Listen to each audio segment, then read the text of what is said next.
이 새벽 우리가 함께 묵상할 하나님의 말씀은 시편 44편 9절에서 16절 말씀입니다.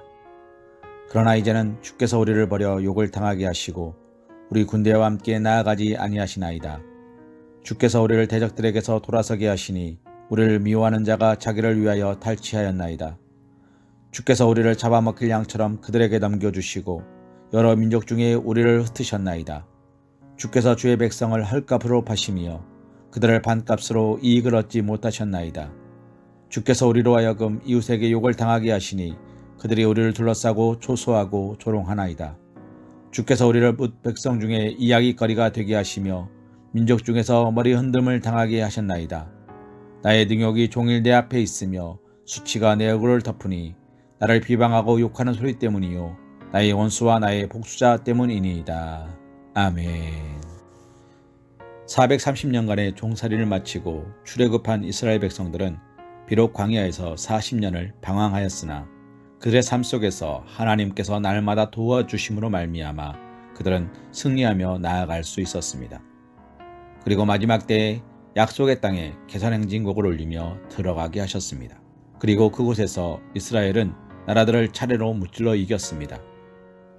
그러나 오늘 말씀 속의 시편 기자는 하나님의 백성들이 더 이상 승리를 경험하지 못함에 걱정하고 있습니다. 우리가 함께 본 말씀 9절에서 10절 말씀에 보면 이제는 주께서 우리를 버려 욕을 당하게 하시고 우리 군대와 함께 나아가지 아니하시나이다. 주께서 우리를 대적들에게서 돌아서게 하시니 우리를 미워하는 자가 자기를 위하여 탈취하였나이다. 시편 기자는 혼란에 빠졌습니다.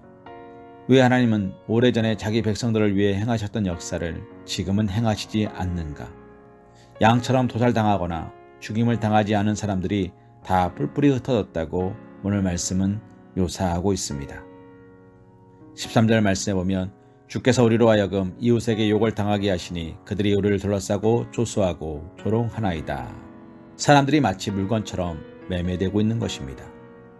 왜 이런 일이 생겼을까요? 그것은 하나님의 백성들이 하나님께 불순종했기 때문입니다.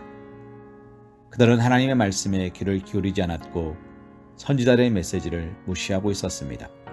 40년 동안 예레미야는 백성들에게 회개하라고 애원하다시피 하였습니다.